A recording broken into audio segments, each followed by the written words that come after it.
ஆண்டவராக இயேசுவின் நாமத்தில் தொலைக்காட்சி நேயர்களுக்கு அன்பின் வாழ்த்துக்கள். இந்த நாளின் செய்தி அப்போஸ்தலர் நடபடியின் புஸ்தகம் 12ஆம் அதிகாரத்தை மையமாய் கொண்டது. இதுவரைக்கும் ஏறக்குறைய 3 பாகங்களை நான் ஆலயத்தில் பேசியிருக்கிறேன். இந்த 3 பாகங்களை நீங்கள் பார்க்கலாம். இது 4ஆம் பாகம். இந்த நாளின் செய்தி என்னவென்றால், தேவன் அற்புதங்களை செய்ய வேண்டுமானால் நீங்கள் நான் என்ன செய்ய வேண்டும்? இப்படி மாற்று சொல்வேனால், something happen when God's people pray. தேவ ஜனங்கள் ஜெபிக்கும் போது நடக்கும் மாபெரும் அற்புதம்.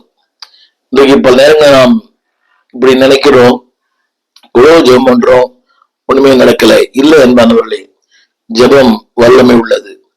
அது அதனுடைய காரியத்தை நிச்சயமாய் செய்யும். ஆனால் உங்களுடைய பணியும் என்னுடைய பணியும் ஜெபிப்பது நம்முடைய வேலை, கிரியை செய்வது கர்த்தருடைய வேலை. இந்த நாளில் நான் சொல்ல விரும்புகிற வார்த்தை, எல்லாருடைய வாழ்க்கையிலேயும் கடினமான நாட்கள் உண்டு. கடினமான நாட்களை களிப்பாய் மாற்றுகிறவர் கர்த்தர். கடினமான நாட்களை சந்திக்காத மனிதர்கள் யாருமே இல்லை. எல்லாருடைய வாழ்க்கையிலே கடினங்கள் உண்டு. வியாதி, வறுமை, இல்லாமை, ஏளனங்கள், எதிர்ப்புகள். இந்த செய்தி பேசிக் கொண்டிருக்கும் போதே ஒரு ஊழியர் தொலைபேசியில் தொடர்பு கொண்டார். அந்த ஆலயத்தை நேற்று ஆரம்பித்த முதல் நாளே போராட்டம், எதிர்ப்புகள். இதுதான் வாழ்க்கை. ஆனால் இப்படிப்பட்ட நேரங்களிலே நீங்களும் நானும் அன்பானவர்களே தேவனை நோக்கி ஜெபிக்கும் போது நடக்கும் சம்பவங்களைத்தான் இன்று உங்களோடு நான் பகிர்ந்து கொள்ளும்படி விரும்புகிறேன். திரும்ப சொல்லுகிறேன், சம்திங் will happen. ஏதோ நடக்கும். அது உலகத்தாருக்கு தெரியாது, ஆனா உங்களுக்கு தெரியும். தேவன் அன்பானவர்களே அவர் செய்கிறது ஆச்சரியமானது, அதிசயமானது, அற்புதமானது, புரிந்து கொள்ள முடியாது. இந்த செய்தியை கவனமாய் கேளுங்கள். இந்த நாளிலே அந்த அப்போஸ்தலர் 12ஆம் அதிகாரம் முதல் வசனம், அக்காலத்தில் ஏரோது ராஜா சபையை சிலரை துன்பப்படுத்தினான். அன்றும் இன்றும் இதான் நடக்கிறது. அன்றைக்கு ஏரோது துன்பப்படுத்தினான். இன்றைக்கு ஏரோதின் அந்த ஆவியை பெற்றவர்கள் இன்றைக்கும் சபை துன்பப்படுத்துகிறார். உலகமெங்கும் இது தமிழகத்தில் நடக்கிறது. வட இந்தியாவில் மட்டுமல்ல, சென்னையில் நடக்கிறது. நேற்று நடந்தது. ஒவ்வொரு மாவட்டங்களிலும் இது நடந்து கொண்டே தான் இருக்கிறது. ஆனால் உங்களுடைய பணியும் என்னுடைய பணியும் என்ன? நம்ம என்ன நினைக்கிறோம்னா, அவரை சந்திக்கலாம், இவரை சந்திக்கலாம். பணம் வீண், நம்முடைய உழைப்பு, நம்முடைய நேரங்கள் வீண், நம்முடைய காலங்கள் வீண். அது நான் கடந்து வந்திருக்கிறேன். ஏராளமான பணத்தை செலவு செய்திருக்கிறோம். யாரோ ஒருத்தர் வருவார், நான் பண்றேன், நான் செய்யறேன். வேண்டாம் என் நண்பு ஊழியர்களே, இந்த காரியத்தை ஆண்டவர் சமூகத்துல நீங்கள் செய்யுங்கள். அதுல வெற்றி பெற்றோர் நிறைய பேர் இருக்கிறார்கள். என் நண்பர் ஒருவர், ஒரு ஊழியர், அவருடைய சபையின் பிரச்சனை உச்ச நீதிமன்றம் வரைக்கும் போனது, உச்ச நீதிமன்றம் வரைக்கும். ஆனால் அவர் வெற்றி பெற்றார். இன்றைய திருச்சபை நடத்துகிறார். என் அன்பு ஊழியர்களே, திரும்ப திரும்ப சொல்லுகிறேன், when people pray something will happen that you don't know. எதிர்பார்க்காத ஒன்றை தேவன் செய்வார். இங்கே இந்த வசனத்தை வாசிக்கிறேன். அடுத்த வார்த்தை இந்த 12:2, அது யூதருக்கு பிரியமா இருக்கிறது என்று அவன் கண்டான். இன்னைக்கு அப்படித்தானே நடக்குது உலகத்துல. அவருக்கு பிரியமா இருக்கிறது, இவருக்கு பிரியமா இருக்கிறது, அந்த அரசியலுக்கு, இந்த தலைவருக்கு. அவரை பிரியப்படுத்தத்தான் இன்றைக்கு நமக்கு உபத்திரவம். அதை அவர் வேண்டுமென்றே செய்வதில்லை. யாரையோ பிரியப்படுத்த, யாருடைய உத்தரவுக்கோ கீழ்ப்படுகிறார்கள். என் அன்பு தெய்வ பிள்ளைகளே, நீங்களும் நானும் செய்ய வேண்டிய ஒரு காரியம். அதுல சில வார்த்தையை சொல்லுகிறேன். துன்பம், கொலை, அடுத்து சொல்லப்படுது. அங்கே சொல்லப்பட்ட வார்த்தை குறிக்கப்பட்டது, குறித்திருந்தது. உலகம் 1000 குறிக்கலாம். நம்முடைய எதிராளிகள் நிறைய காரியங்கள் they can designated, அதற்கு அவர்கள் குறிக்கப்படலாம். ஆனால் அவர்கள் குறித்திருந்த காரியம் நடக்காது. தேவன் குறித்திருந்த நாள் நடக்கும். எனவே பக்தன் பாடுகிறார், எனக்கென்று நீ முன்குறித்த எதையுமே எப்படியும் நிறைவேற்றி முடித்திடுவேன். என் அன்பு பிள்ளையே, உலகம் உங்களுக்கு நாள் குறிக்கலாம், மருத்துவர்கள் நாள் குறிக்கலாம், மக்கள் நாள் குறிக்கலாம். ஒருவேளை உங்களுக்கு சொல்லிருக்கலாம் டெட்லைன், உன்னை எப்படி பண்ண போறேன், இப்படி பண்ண போறேன். இல்லை என்பார்களே, அதாவது உலகம் குறிக்கிற நாட்களை முறியடிக்கிற வல்லமை ஜெபத்துக்கு உண்டு. சோர்ந்து போகாமல் நான் சொல்லுகிறேன், அந்த fervent prayer, ஊக்கமான ஜெபம். இரண்டாவது ஃபெய்த்ஃபுல் பிரேயர், உண்மையான ஜெபம். மூன்றாவது ஃபோக்கஸ் பிரேயர், அதற்காக மட்டும். நாலாவது ஃபேமிலி பிரேயர், ஃபேமிலி சொல்லும் போது சபையார், உங்கள் சபையார செஞ்சு இந்த வார்த்தைக்கு இருக்கிறது. சபையார் ஊக்கமா ஜெபித்தார்கள். உங்கள் சபையாரோடு, உங்கள் குடும்பத்தோடு, தேவனுடைய பிள்ளைகளோடு. ஃபேமிலி நான் சொல்வது குடும்பம் மட்டுமல்ல, சபையார். நாளிலே என செய்தியை கவனமாய் கேட்க அன்பா கேட்கிறேன். முதல் குறிப்பு என்னவென்றால், அதாவது pray the times of problems, பிரச்சனை நேரங்களிலே ஜெபியுங்கள். இன்றைக்கு பிரச்சனை நேரம் ஜெபிக்க முடியவில்லை, மாற்று வழிகளை தேடி ஓடுகிறோம். நானும் பல பிரச்சனை சந்தித்தவன் தான்.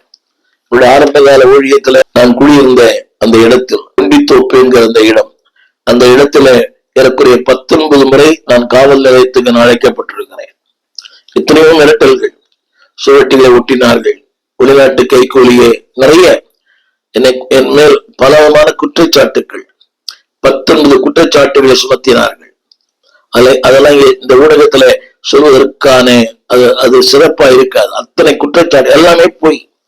ஆனா காலங்கள் எல்லாவற்றையும் மாற்றினது. அது இன்னொரு சிறப்பு என்னவென்றால், யார் எதிராக இருந்தார்களோ அவளை திருச்சபைக்கு வந்தார்கள். அதுல ஒருவர் இன்றைக்கு ஊழியராக இருக்கிறார். நான் சொல்ல வந்த கருத்து, when people pray something will happen. நீங்க ஜெபிக்கும் போது அன்பானவர்களே, காரியங்கள் மாறுதலாய் முடியும். இது உங்களுக்கு தெரியும். ஆனால் பல நேரங்களில் சோர்ந்து போகிறோம். அதாவது அதனுடைய வேகம் வரும்போது, அதனுடைய தாக்கம் வரும்போது, அவனுடைய காரியங்கள் வரும்போது நாம் அது அதிகமாக நிலை குலைந்து போகிறது. அது நம்மை நிலை குலைய வைக்கிறது. அதனுடைய இங்க சிறைச்சாலை என்ற வார்த்தை இருக்கிறது. அந்த சிறைச்சாலை என்ற வார்த்தையை கட்டப்பட்டிருக்கிறது. நான் படிக்கிறேன், அவர்கள் கட்டப்பட்டிருந்தார்கள். பல நேரங்களில் we don't know what we do. ஆனா ஒன்று சொல்லுங்க, ஒரே வழி, நமக்கு தெரிந்த ஒரே வழிதான், ஜெபியுங்கள், ஜெபியுங்கள், ஜெபியுங்கள். உங்களுக்கு தெரியாது அல்ல, தெரிஞ்சதுதான். ஆனால் சில நேரங்களிலே ஜெபிக்க முடியவில்லை. நம்பர் 1, the times of, அதாவது the problem. முதலாவது the times of attacking. இதுதான் நம்முடைய ஊழியத்தில் நாளும் நடக்காது. நம்ம எதிர்க்கும் சக்திகள் ஏராளம். சபையில எதிர்ப்பு, குடும்பத்தில எதிர்ப்பு, சுற்றி இருக்கிற மக்களால் எதிர்ப்பு, அரசியல்வாதிகளால் எதிர்ப்பு, ஆன்மீகவாதிகளால் எதிர்ப்பு. இது நெகேமியாவுக்கு இருந்தது. அவன் அரசியல்வாதிகளால் துன்புறுத்தப்பட்டான். சன்பல்லாத் தொபியா ஆன்மீகவாதி, நொபதியா என்ற தீர்க்கதரிசி. அரசியல்வாதியும் போராடுகிறார், ஆன்மீகவாதியும் போராடுகிறார்கள். இன்றைக்கு அதான பார்க்கிறோம். நம்முடைய தேசத்துல ஊழியத்துக்கு விரோதமாய் ஊழியர்களே எழும்புகிறார்கள். என் அன்பு தேவ பிள்ளைகளே, pray when the times of attacking. நான் சொல்லுற முதல் குறிப்பு, times of problem. பிரச்சனை நேரங்களிலே வேறு ஒன்று வேண்டாம், மாற்று வழி இல்லை, ஒரே வழிதான், முழங்கால். முழங்கால் இது தெரிந்த வசனம் தான், தெரிந்த சத்தியம் தான், நினைப்பூட்டுகிறேன். pray when the times of problem.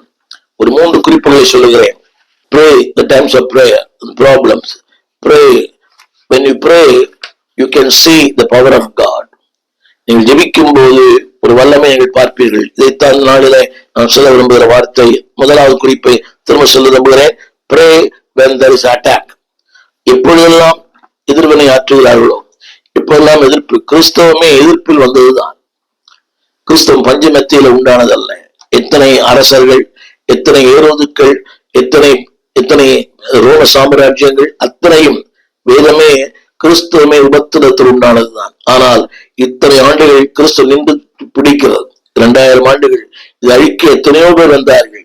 ஒரு ஹிட்லர், ஒரு முசோலினி, எத்தனையோ கம்யூனிசவாதிகள். இன்றைக்கு உலகத்திலேயே அதிகமாக வளர்கிற திருச்சபை சைனா, 2வது ரஷ்யா. சில நாட்களுக்கு முன்பாக ரஷ்யாவுக்கு போகிற வாய்ப்பை பெற்றேன். மாஸ்கோ தலைநகரத்துல திரளான ஜனங்கள். அந்த குளிரில் போனது பிப்ரவரி மாதம், -20. அந்த குளிரிலும் அதிகார ஜபத்திற்கு 1000 பேர் வருகிறார்கள். வாகனங்கள் இல்லை, டிராம். அந்த டிராம்ல தான் அதாவது எங்கு பார்த்தாலும் பனிப்படலம். ஆனால் அந்த பனிப்படலத்துல ஆயிரக்கணக்கான மக்கள் அதிகால ஜபம் பண்ணுகிறார்கள். அதே போல கொரியாவில கூட அதிகமான பணிகள். ஆனால் நான் சொல்ல வந்த கருத்து என்னவென்றால், pray when the times of problem. வாழ்க்கையின் பிரச்சனை வரும்போது மாற்று வழிகளை தேடி ஓடாதீர்கள். நிறைய பேர் வருவாங்க, சந்தர்ப்பவாதிகள். அதுதான் நம்மை பயன்படுத்திக் கொள்வதற்கான சந்தர்ப்பம். இல்லாவிட்டால் நம்மிடத்தில் இருக்கிற ஒன்றை பிடுங்குவதற்கான வாய்ப்பு உங்களுக்கு ஈஸியா சொல்லுவாங்க. உங்களுக்கு என்ன இதெல்லாம் ஒண்ணுமே இல்லை இல்லை என்பவர்களே, திரும்பவும் சொல்லுகிறேன், ஏரோது, சிறைச்சாலை, சங்கிலி, இரவு, சேவகர்கள் காவல் காக்கப்படுகிறார்கள். இதெல்லாம் இந்த 6ஆம் வசனத்தில் இருக்கிறது. நான் சொன்ன அத்தனை குறிக்கப்பட்ட நாள். நீங்க யார் எதை குறித்தாலும் பரவாயில்லை, உங்களுக்கு என்று குறித்தது ஒன்று இருக்கிறது. என்னுடைய முதல் குறிப்பு சொல்லவென்றால் the times of attacking, இரண்டாவது the times of apprehension. அதை தமிழில் சொல்லுகிறேன். சில நேரங்களிலே நம்மை அவர்கள் அதாவது ஆக்கிரமிக்க வேண்டும் என்று எண்ணுகிறார்கள். நம்முடைய அதாவது அதுக்கு அந்த அப்ரென்ஷன் என்ற வார்த்தைக்கு அர்த்தம் அச்சம், நம்மை பயமுறுத்துவது. இதைத்தான் நெகேமியா காலத்தில் செய்தார்கள், பயமுறுத்தினார்கள். ஆனால் அவன் சொன்னான், கர்த்தாவே அவர்கள் பயமுறுத்தலை கேட்டு, இந்த வார்த்தை எங்கே மேல வருகிறது, அவர்கள் பயமுறுத்தலை கேட்டு, இதுதான் உலகம், உனக்கு அப்படியாகும் இப்படியாகும் இப்படியாகும். உன்னை நேற்று கூட ஒரு ஊழியர் சொன்னார், என்னை காரில் கொள்ளுவென்று அவர்கள் சொல்லுகிறார்கள். இப்படிதான் என்னை குறித்து தொலைபேசி சொன்னார், உன்னை குறித்து இந்த பத்திரிகைகளை போடுவோம். இதுதான் அதாவது நம்மை பயமுறுத்துகிற பல காரியங்கள். இது உண்மை. ஒருவேளை உங்களை பயமுறுத்துகிற பல காரியங்கள் வரலாம். என் அன்பு பிள்ளையே, உங்கள் ஜீவனும் என் ஜீவனும் அவர் கரத்தில் இருக்கிறது. ஒன்று அழகாக சொன்னார், அதாவது ஒரு தலைமுடியாகிலும் கீழே விழுவதில்லை. நம்மை பயமுறுத்துகிற, நம்மை வேதனைக்கு உள்ளாக்குகிற, செயல்படுத்த முடியாத பல சம்பவங்கள் வாழ்க்கையில வரலாம். பட் ஸ்டில் அன்பானவர்களே, when you pray something will happen. அது என்ன நடந்து நான் சொல்ல விரும்புகிறேன். இரண்டாவது the times of adversary, நம்மை சுற்றி எதிராளி இருக்கிறார்கள். பக்தன் அழகாய் பாடினார், என்னை எதிர்க்கும் சக்திகள் பல உண்டு. திரையில பாருங்கள், டைம்ஸ் ஆஃப் அட்டாக்கிங், நம்மை தாக்கும் நேரங்கள், வார்த்தையினால், செய்கையினால், இந்த ஊடகத்தினால், இந்த தொலைக்காட்சியில பாருங்கள். அதுதான் இன்னைக்கு எத்தனை இந்த விமர்சகர்கள் நிறைய பேசுறாங்க. இந்த அரசியல்வாதிகள்லாம் ரொம்ப கீழ்த்தரமாய் பேசுகிற அரசியல்வாதிகள் இருக்கிறார்கள். இன்னைக்கு ஆண்டவரை, சத்தியத்தை, உங்களுக்கு இந்த புதிய ஏற்பாட்டை, பழைய ஏற்பாட்டை இதெல்லாம் பேசுற ஆட்கள் இருக்காங்க. அவங்கள கிறிஸ்துவ பின்னிலிருந்து வந்தவர்கள் தான். ஆனா ஏதோ காலத்தின் கோலம் இன்றைக்கு time of attacking, time of apprehension, அதாவது நம்மை அச்சப்படுத்துவது, நம்மை வேதனைப்படுத்துவது, அதாவது நம்மை செயலற்று போக பண்ணுவது. உங்களுக்கு துணி நினைக்கிறேன், இந்த பாடுகள் வரும்போது ஜெபிக்க முடியவில்லை. இதுல அதாவது நம்மை குறித்த நிந்தனைகள் வரும், ஜெபிக்க முடியவில்லை. ஒன்று சொல்ல விரும்புகிறேன், உங்களை நேரடியாய் தாக்க முடியாதவர்கள் உங்களை குறித்து பொய் வதந்திகளை பரப்புவார்கள். அவ்வளவுதான். உங்களை நேரடியாய் தாக்க முடியல, எனவேதான் பொய் வதந்திகளை, அவர் இப்படி, இவர் இப்படி, இவர் இப்படி. நீங்க எத்தனை ஊழியக்காரர்களை பற்றி வருகிறது. அவர் கோடிக்கணக்கான சொத்து வைத்திருக்கிறார், அவர் பிளைட் வாங்குறார், அவர் வாழ்க்கை இப்படி. அதாவது உங்களை நேரடியாய் தாக்க அவங்களால முடியல. they cannot attack you directly. எனவே நம்மை அச்சத்துக்குள்ளாக்குகிற, வேதனைக்குள்ளாக்குகிற, நம்மை நிலைக்குலைய வைக்கிற வார்த்தைகளை சொல்லுவது, எழுதுவது. நம்முடைய சொல்லுகிறேன் அன்பானவரே, the time of adversary, அந்த வார்த்தை சொல்லப்பட்டிருக்கிறது. 2ஆம் வசனம், யோவானுடைய சகோதரனாகிய யாக்கோபை பட்டயத்தினாலே கொலை செய்தார். இதெல்லாம் நம்மளை கேட்கிறோம், பார்க்கிறோம். ஆனால் ஒன்று, நீ ஏறியா யாதும் நேரிடா, என் தலை முடியும் எண்ணினீரே. அவர் அறியாமல் உடைய வாழ்க்கையிலே ஒன்றுமே நடப்பதில்லை. என் அன்பு தேவ ஊழியர்களே, என் அன்பு தேவ பிள்ளைகளே, pray in the times of attacking, pray in the times of adversary, pray in the time of apprehension. அந்த apprehension என்ற வார்த்தைக்கு பொருள் என்னவென்றால் நம்மை நெருக்குவது. இது ரட்சகருக்கு நடந்ததே. நீர் அவன்தானா? யோசேப்பின் மகன் அல்லவா? தச்சனுடைய மகன் அல்லவா? அவரை குறித்து எவ்வளவோ பாவங்களோடு அவர் உணவருந்துகிறாரே. நாங்கள் வேசியின் பிள்ளைகள் அல்ல. எத்தனை அட்டாக்கிங் அவர் மேல. ஆனால் அத்தனையும் ஜெயித்தார். ஜெயித்தவர் உங்களை என்னையும் ஜெயிக்க செய்வார். என் அன்பு ஊழியர்களே, சோ இந்த 3 காரியங்களை உங்களுக்கு முன்வைக்கிறேன். அது அன்றைக்கு நடந்தது. 12:1, ஏரோது ராஜா சபையை துன்பப்படுத்தினார். இன்னைக்கு ஏரோதுக்கள் இல்லாத மாநிலங்களே இல்லை. எல்லா இடத்திலும் ஏரோது இருக்கிறார்கள். எல்லா மாவட்டங்களும் ஒரு ஏரோது இருப்பார். ஆனால் ஏரோதிலும் பெரியவர் உங்களோடு கூட இருக்கிறார். உங்களை அழைத்தவர் அவர், உங்களை அபிஷேகம் பண்ணினவர் அவர், உங்களை இந்த ஊழியத்தில் நிலைநிறுத்தினவர் அவர், இந்த தொடக்கத்தை தந்தவர் அவர். அவர் ஏரோதிலும் பெரியவர். 2வது, உங்களுடைய ஜெப நேரங்கள். ஆரம்பத்தில் சொன்னேன், திரும்ப சொல்லுகிறேன், fervent prayer. இந்த வசனத்தை நான் படிக்கிறேன், 12ஆம் அதிகாரம் அந்த 9ஆம் வசனம். தேவனை நோக்கி. இந்த வார்த்தையை நான் கோடிட்டு சொல்ல விரும்புகிறேன். தேவனை நோக்கி, அரசியல்வாதிகளை நோக்கி அல்ல. அது நீதிமன்றங்களை நோக்கி பார்த்தாலும் அங்கே நீதி இல்லை, திருமறை சொல்லுகிறது. இதுதான் பணம் சம்பாதிப்பதற்கான நேரங்கள். தேவனை நோக்கி யோசித்து பாருங்கள். இன்னைக்கு பார்கெயின் பேசுகிற எதிராளிகள் ஏராளம் இருக்கிறார்கள். பார்கெயின் பேசுகிற, அது என்ன காரணம் தெரியாது. பார்கெயின், அவர் ஊழிய சொன்னார், ஒரு பைசா கூட கொடுக்க மாட்டேன். அதனால தேவனை நோக்கி திரும்ப திரும்ப கடினத்தின் பாதையில், நெருக்கத்தின் பாதையில், கண்ணீரின் பாதையில், உபத்திரவத்தின் பாதையில், துன்பத்தின் பாதையில் கடந்து வருகிற என் அன்பு ஊழியர்களே, என் அன்பு திருச்சபையே, என் அன்பு குடும்பத்தின் தலைவர்களே, ஒருவேளை நான் சபை பற்றி சொல்லவில்லை, உங்க வாழ்க்கையில சொல்றேன். தேவனை நோக்கி. இன்னைக்கு மனுஷனை நோக்கி போனீங்கன்னா இன்னும் பிரச்சனை, இன்னும் பிரச்சனை. அதாவது இன்றைய மனிதர்கள் ஒரு சிறு பிரச்சனை பெரிதாக ஊதி, அதுதான் அவருக்கு ஒரு வாய்ப்பு, சந்தர்ப்பம். நல்ல கவனியுங்கள். இன்றைக்கு யாரிடத்துல போனாலும் அவருடைய எதிர்பார்ப்பு எல்லாம் பணம் பணம் பணம் பணம். நீ நினைக்கிறீங்க அன்பினால் வருகிறார்? இல்லை. வெளியே முடித்து வரும்போது அவர் சொல்லுகிறார், கேட்கிற அந்த பணங்கள் ஆச்சரியமா இருக்கிறது. த டிமாண்ட் ஒண்ணுமே இல்லை, ஒரு அரை நிமிடம் தான், ஒரு நிமிடம் தான். என் அன்பு ஊழியர்களே, நீங்க சொல்லலாம் ஒருவேளை, ஐயா தேவனை நோக்கி பார்த்தா கால் நடக்குமா? நடந்தது, அன்றும் நடந்தது, இன்றும் நடந்து கொண்டிருக்கிறது, இனிமேல் நடக்கும். அவர் நேற்றும் இன்றும் நாளையும் மாறாதவர். ஒரு பேருக்கு செய்வாரானால் உங்களுக்கு அவர் செய்வார். என்னுடைய இரண்டாவது குறிப்பு என்னவென்றால், அன்பானவர்களே, நான் சொல்ல வந்த வார்த்தை fervent prayer. இரண்டாவது ஆரம்பத்தில் சொன்னேன், focus prayer, faithful prayer, family prayer. சபையாரா ஜெபிங்க, ஜெபிங்க.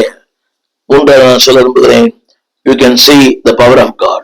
முதல்ல இந்த ப்ராப்ளம்ஸ், இரண்டாவது பிரேயர், மூன்றாவது பவர். அன்பானவர்களே, இந்த ப்ராப்ளத்துக்கும் இந்த பவருக்கு நடுவில் இருக்கிறது பிரேயர் தான். பிரச்சனை வல்லமை இடையில தேவனுடைய ஜெபம். அந்த ஜெபம் தான் it brings the power of God.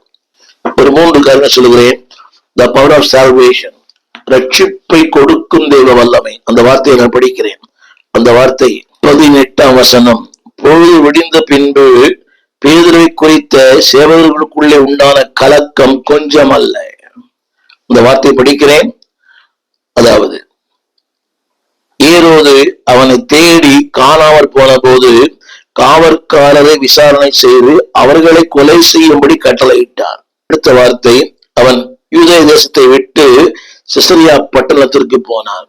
உங்களுக்கு புரியும் நினைக்கிறேன். உங்கள் ஜெபம் ஆட்களை மாற்றும், மனிதர்களை மாற்றும், சூழ்நிலைகளை மாற்றும், காலங்களை மாற்றும். ஒரு அரசன், வேதம் சொல்கிறது, யூதேயா தேசத்தை விட்டு அவன் சிசரியா பட்டணத்துக்கு போய் அங்கே வாசம் பண்ணினான். அவன் அரசனா இருந்தானா, எந்த நிலையில் இருந்தான்னு தெரியாது. He lost his power, he lost his position, he lost his palace. Caesarea பட்டணத்தில் வாசம் பண்ணினான். அரண்மனையில் இருந்தவன் இன்றைக்கு ஒரு சராசரி ஆர்டினரி மேனா மாறிட்டான். என்னை கேட்டுக்கொண்டிருக்கிற அன்பு தேவ பிள்ளையே, கவனிங்கள். Your prayer will bring a total change in the society. சமுதாயத்திலே, தேசத்திலே, குடும்பத்திலே. இந்த வார்த்தையை கவனித்து பாருங்கள், கவனிங்கள். ஒரு அரசன் தன்னுடைய அரண்மனை விட்டு விட்டு ஒரு பட்டணத்துக்குள்ளே அவன் தங்குகிறான். அவன் எப்படி வாழ்ந்தான் என்று தெரியாது, ஆனால் அதிகாரம் உள்ளவன். அந்த வார்த்தை திரும்ப நான் படிக்க விரும்புகிறேன். அந்த வார்த்தையை, அவன் யூதேயா தேசத்தை விட்டு சிசரியா பட்டணத்திற்கு போய் அங்கே வாசம் பண்ணினான். இங்கு சொல்லப்பட்ட வார்த்தை, அதாவது சேவகர்களுக்குள்ளே உண்டான கலக்கம் கொஞ்சம் அல்ல. உங்கள் ஜெபம் அன்பானவர்களே வாழ்க்கையை மாற்றும், சூழ்நிலையை மாற்றும், மனிதனை மாற்றும், மனித கலக்கத்தை உண்டு பண்ணும். அப்படிப்பட்டதான் வல்லமை உள்ள ஜெபம்தான் உங்கள் ஜெபம், என் ஜெபம். ஆனால் பயன்படுத்துவதில்லை. அதான் பிரச்சனை. எனக்கும் பொருந்தும், தெரிகிறது, புரிகிறது, but we don't practice. அன்பானவர்களே, முதல் குறிப்பு, the powerful salvation. உங்கள் ஜெபம் ஒரு மாபெரும் வல்லமையை வெளிப்படுத்தும், ரட்சிப்பை வெளிப்படுத்தும். அடுத்த வார்த்தை 20ஆம் வசனத்திலே, அவர்கள் ஒருமனப்பட்டு அவனிடத்துல வந்து ராஜாவின் வீட்டு வேலைக்காரனாகிய பிலாஸ்துவை தன் வசமாக்கி சமாதானம் கேட்டுக்கொண்டார்கள். வசத்து பாருங்கள், சமாதானம் கேட்டுக்கொண்டார்கள். என்னை கேட்டுக்கொண்டிருக்க அன்புடைய பிள்ளையே, உங்கள் ஜெபம் தேசங்களை மாற்றும், ராஜ்யங்களை மாற்றும், அரசியல்வாதிகளை மாற்றும், ஆன்மீகவாதிகளை மாற்றும், தீயவனை மாற்றும், திருடனை மாற்றும். இங்கே பாருங்கள், ஒரு அரசன் நாடு விட்டு நாடு போய், அது மட்டுமல்ல, அடுத்த வார்த்தை அவர்கள் ஒருமனப்பட்டு அவனிடத்துல வந்து சமாதானம் கேட்டுக்கொண்டார்கள். இந்த கேட்டுக்கொண்டிருக்க அன்புடைய பிள்ளையே, உங்களை தேடி வருவார்கள், உங்களை தேடி வருவார்கள். இன்னைக்கு எதிர்ப்பாளர்கள், நாளைக்கு அவர்கள் தான் ஊழியக்காரர்கள். ஒரு ஆமீன் சொல்வீங்களா? இன்றைக்கு எதிர்ப்பாளர், இன்றைக்கு பாருங்க, ஊடகத்தில் நாள்தோறும் நம்மை வசைமாய் பொழிகின்ற ஆட்கள் இருக்கிறாங்க, ஏறுவதுக்கள் இருக்கிறாங்க. ஆனா ஏறுவதில பெரியவர் நம்மோடு இருக்கிறார். இந்த அன்பு திருச்சபை மக்களே, கூடி ஜெபியுங்கள். இந்த உபவாச கூடுகைகளுக்காக நன்றி, மோகன் சேவர்களுக்காக நன்றி. ஜெபியுங்கள். அப்படிப்பட்ட கூடுகைகளை தேசங்கள் மாறு. பக்தன் பாடுக போல தேசங்கள் பெருங்கூட்டமாய் தேடி வருவார்கள். அந்த நாள் நிச்சயம் உண்டு. பக்தன் ஆரம்பத்தில் பாடினது போல இந்தியாவின் தெருக்களிலே இயேசுவின் நாமம் முழங்கும். அந்த எம்எல் ஜெபசிங் அவருடைய அந்த கனவுகள் நனவாகும். எப்ப தெரியுமா? when we pray as a church. ஐத்தான் ஆரம்பிச்ச ஃபேமிலி, குடும்பமா ஜெபியுங்கள். Focus prayer, fervent prayer, faithful prayer. இரண்டாவது குறித்து சொல்ல விரும்புகிறேன், there will be a powerful surprise. ஒரு வார்த்தை படிக்கிறேன் கேளுங்கள். 7ஆம் வசனம், தூதன் வந்து நின்றான். ஜெபிக்கும் போது அன்பானுள்ளே, தூதன் என்று சொல்வது தேவ பிரசன்னம். எங்கெல்லாம் தேவ பிரசன்னம் வருகிறதோ அங்கெல்லாம் தேவனுடைய வல்லமை வெளிப்படும்.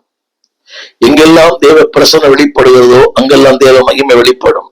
அந்த இன்னொரு வார்த்தை, அந்த வெளிச்சம் அவர்தான் தேவன். வெளிச்சம் பிரகாசித்தது, தேவனே அவரே ஒளியா இருக்கிறார், அவரே இங்க வந்தார். அதுதான் சரியான கருத்து. வெளிச்சம் உதித்தது, தேவனே வந்தார். அற்புதம் நடந்தது, அதிசயங்கள் நடந்தது. அடுத்த வார்த்தை அவனை தட்டினார். இரண்டாவது எழுப்பினான். அடுத்து உடனே சங்கிலிகள் அவன் கைகளிலிருந்து விழுந்தது.